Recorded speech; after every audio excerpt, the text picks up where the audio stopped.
In my vision for transforming math education, I'm constantly thinking about open educational resources. I think that everything that I make, I know I want it to be free.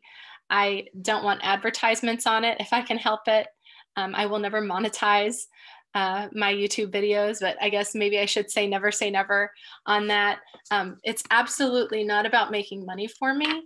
It's actually about efficiency and getting my students the resources they need and creating something that will be just a product that everyone can use and refer back to, just a public uh, as a public service, really. Um, I think Khan Academy, for example, has done an excellent job with creating free resources. But one of the issues with Khan Academy is that it's not very searchable. It's not particularly easy to find exactly what you need to find without going through their entire sequence. So one of the things that I'm hoping to do is to create a body of work, a body of resources. So I will have, detailed lesson notes, as well as detailed active learning activities, all accessible on my website with PDFs, and then accompanying videos on YouTube. Now, I know some of my YouTube videos are probably too long. I know students' attention, they say it lasts around 5 to 8 minutes. And ideally, all the videos would be within 5 to 8 minutes long because of the attention span of various folks. But right now, it's set up based on what I'm trying to teach. And sometimes you're trying to teach something that takes a half hour. Sometimes you're trying to teach an idea that might actually take you a whole hour. So I have to create videos of various lengths because of that. But I guess the point of this video is just to say that I think all of these resources should be free. And I love to learn and I love to teach.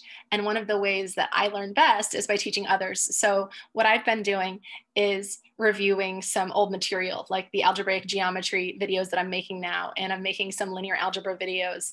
And I haven't started yet, but I'm thinking I'm going to start with quantum mechanics and partial differential equations as well. And just start creating all of the notes, all of the active learning activities, just a combination of resources that go with videos, so that anyone at any time can easily find whatever it is that they want to learn about, make it searchable, makes it easy for somebody to get in and out and get what they need. And I think it should absolutely be free. Another issue that I think is related to this is that our resources should be free and they should also be accessible. And when I say the word accessible, I mean it in a couple of different ways. One accessibility issue deals with the ability to use something like a screen reader to read your documents, which is why I create accessible Word documents, and then I save them as accessible PDFs. And I'd like to do the same thing in LaTeX because that's what everybody uses in math. And I'll have to do that someday when I find the time to learn LaTeX in addition to everything else. But I want to create accessible resources. I want the videos online to have ADA compliant captions. Eventually, I would also like to have ASL signing on my videos, as you've already seen with some of the videos that I'm posting for Calculus 3. I don't think that having a disability should prevent you from being able to learn math. I think that everyone can learn math at a certain level. And many people can learn math at a very high level if we provide accessible resources. Another thing that I will say as far as accessibility is concerned is that when I speak, when I converse with my students and I talk to people in my videos, I want to speak in a language that they understand. So I try not to use an overwhelming amount of jargon. I don't mind talking about formulas, but whenever I give someone a formula, I don't want them to be formulaic about it. I don't want it to be just a plug and chug type activity. I want them to know where that formula comes from, because that implies a mathematical understanding and depth that you can't get from just memorizing a formula and just plugging and chugging with those formulas. So when I say accessible, What I mean is accessible in two senses. It's accessible in the sense that it is accessible to people with disabilities of all kinds. And I even hate the word disability, differently abled people who want to learn math. It should be something that they could use to learn math. And another accessibility issue is making the language accessible and making the conversation a conversation that people actually want to listen to. You're not talking above everyone's heads, you're talking at a level that your audience can understand. And I think that that's desirable. That's much more desirable than me standing behind a screen showing off how well I can do these proofs that nobody else gets.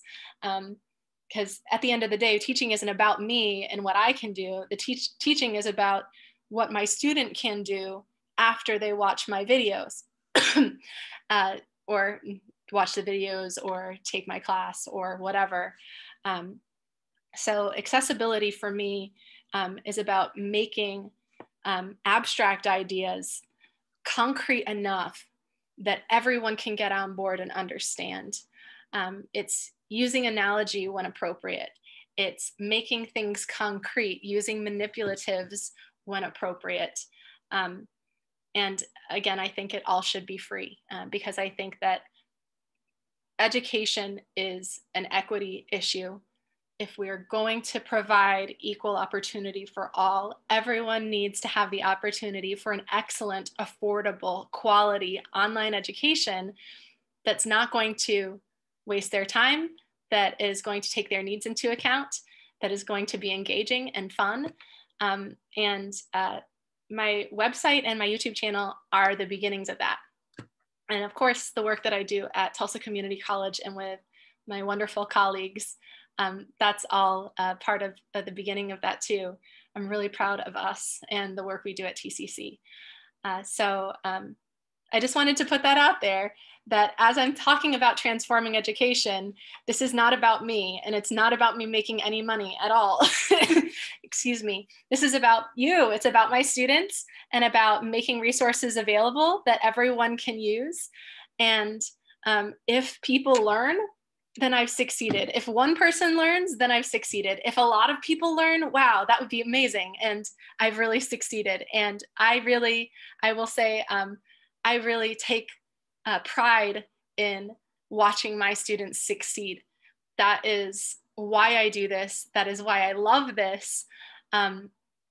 Because when they succeed, I've succeeded. When my students grow and move on and sometimes outgrow me, they often outgrow me, especially because I'm teaching at the junior college level. I'm proud of them. I want that for them. So yes, it should be free and it should be accessible in both senses of the word.